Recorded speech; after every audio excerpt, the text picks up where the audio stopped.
new game. So you get a choice of 8 sovereigns to begin with, and there's also a 9th race called the Urxen here. For some reason they don't start with an empire to their name, so I just made one. As you can see, it has this excellent backstory here.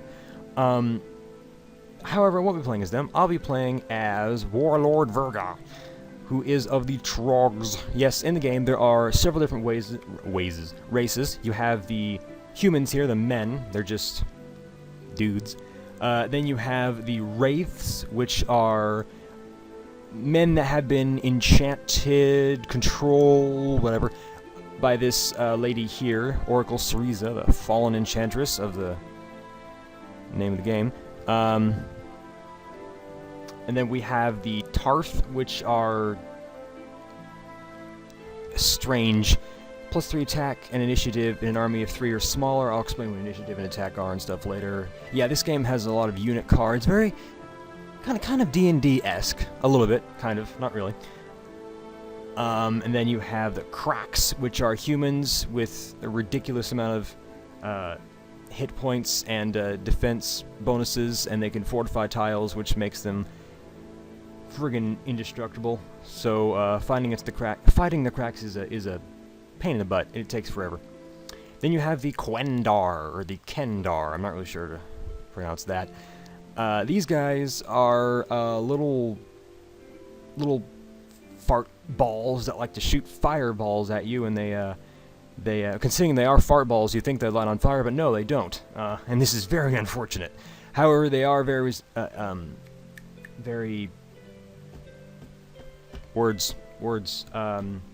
vulnerable to cold.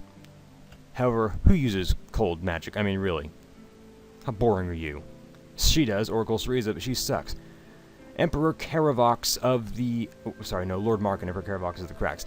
Of the Iron Ears. These are the dwarves of the game, except they're not dwarves, they're men, they have the same stature, but they're dwarves, essentially. You know, they use earth magic, they have lots of hit points, they have high-quality armor, they can make golems, you know, they're the dwarves. Here we have Queen Proserpine. She also leads men. However, they are spellcasters. As you can see, they have spell mastery, and she starts with a lot of these, and also weak, which is great. It's great because it's easy to kill her in combat, because I'll be using a strategy that is perhaps maybe a little bit imbalanced. We'll have to go into that a bit later. And then, of course, we have the Trogs, which are, well, I mean, come on. Just listen to the name, Trog. They're clearly barbaric folk. Anyway, you can see they can't use ranged weapons, and they're warriors, and they smash things, which is great. And then I made this one here. I don't know, I just kind of threw it together in about 20 minutes. But anyway, I'll be playing as Ythril here, Empire of Ythril. You could read this down here, you know, the lore. This game has a lot of lore behind it. It's actually pretty interesting, very well written, a lot like Fall from Heaven. However, I won't be reading that because, well, you can read it right now. You can pause the video, or you could just read it normally right now and ignore what I'm saying because you probably are tired of me talking now anyway. Anyway, let's go continue. So I like playing on randomly generated maps as opposed to these normal maps. I actually have not bought the Fall from Heaven map pack because I'm cheap and I don't want to spend that money on just some maps. But I like to play on really, really small maps.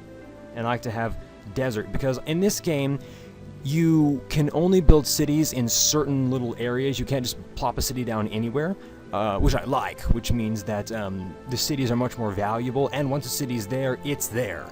The only way it can be destroyed is if it is attacked and conquered by monsters, through demons or, you know, some sort of non-player entities.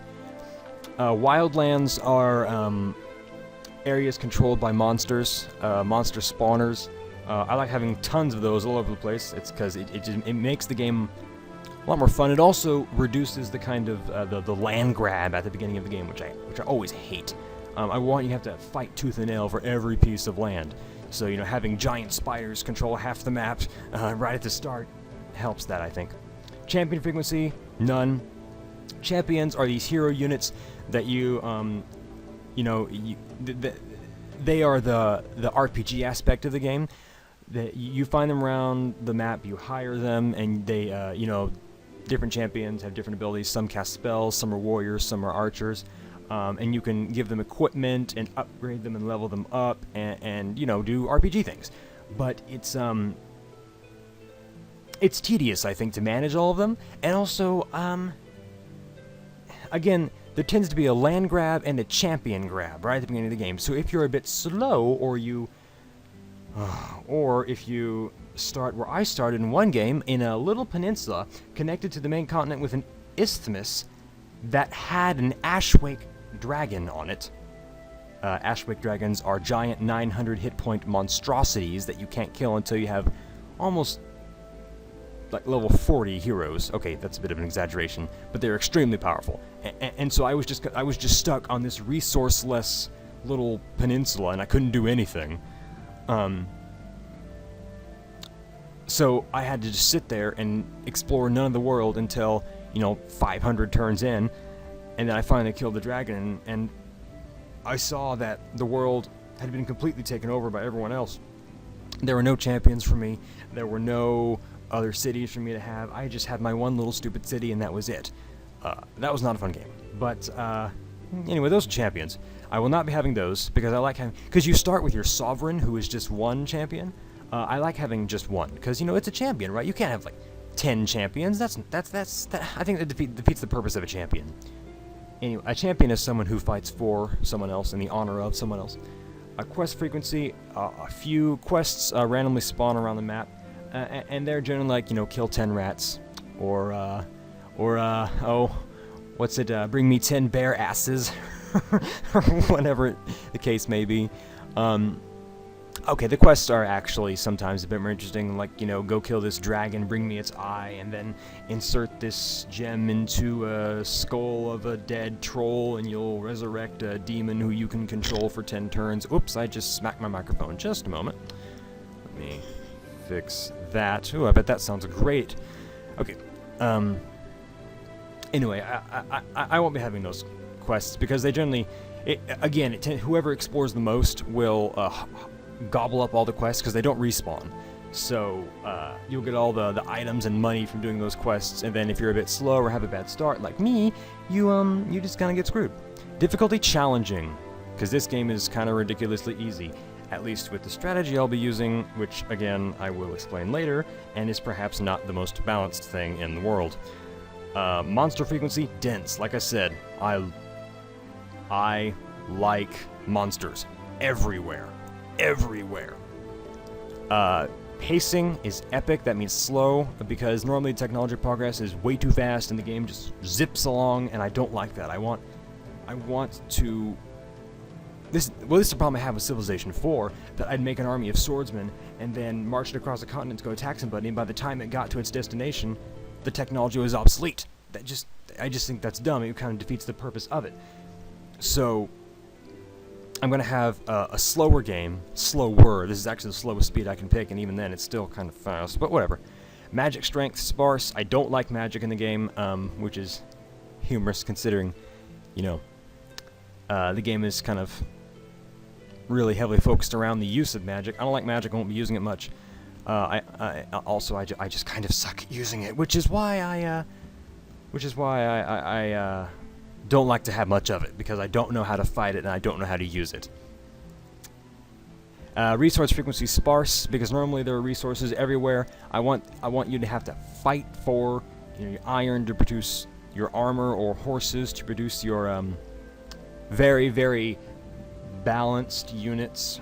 I'm being facetious. I want resources to be sparse. I want you to have to fight over them, and I want you to have to fight the monsters for them as well. Random events, I don't think I've ever actually had a random event happen, so I don't really know what to say about those. Anyway, those are my world options. Next, I like to just jam-pack, just cram lots and lots of players into this dinky little world, so that you, again, have to fight a lot, tooth and nail, right at the beginning of the game, which is very fun. Again, I'll be having challenging, which is, I believe it's level... I think there are 5 difficulty levels, and that's level 4, I think? Maybe it's level 3, I can't quite remember. Kingdom versus Empire balance. The Kingdom, good guys. Empire, bad guys, essentially. That's random. It just doesn't really matter to me.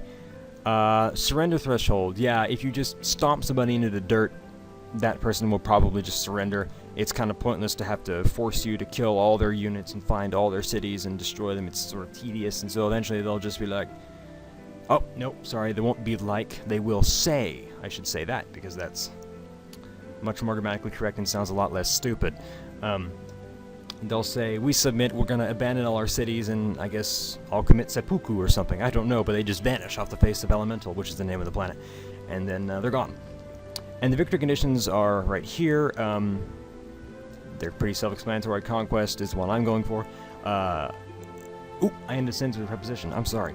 Diplomatic victory is when you secure an alliance with every player in the game, which is actually extremely difficult.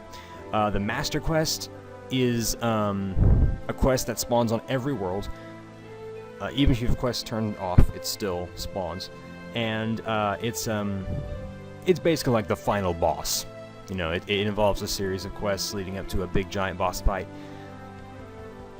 I won't be doing that, because that's really hard. It's really difficult, not hard. Difficult. Trees are hard. This game can be difficult. I'm particular about things. And the spell of making is essentially a technology victory. So, you can customize your opponents, however, I like to keep it random. So, I finally finished talking. I don't know how long this first video is. In fact, I'm probably going to cut it now. Let me see exactly where I am. 17 minutes. Alright. Then I guess my first video is just going to be me talking, explaining the game, introduction. I like that. So, I guess this is part 1. I suppose I'll see you guys in part 2 after I generate the map. I won't make you guys watch the loading screen because that's obviously not very interesting. So, see you guys in a bit.